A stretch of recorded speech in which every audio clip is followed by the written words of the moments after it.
असा दूध येताला बघू ही ओळखायची कशी? असा दिसताला आणि ही ओळख. हा हा म्हणजे हे काय असा दूध दूध येत येता. हा असे दूध येताला. ही नाही आजी सुरण नाही त्याला पुरण नाही म्हणणं.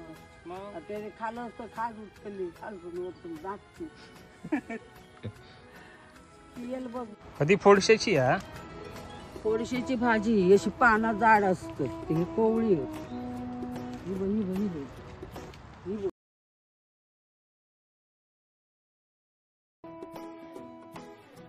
आजी ही बघ पेवग्याची हा ती प्यावग्याची काढ. ती कोवळी आजी बघ. हा काढ काढ. पुढे पाय टाकू नको रे बाबा. डाळी हे बघ ही आहे पेवग्याची भाजी. ह्याच्यात ह्याची तुरीची डाळ टाकून किंवा मुगाची डाळ टाकून छान होता.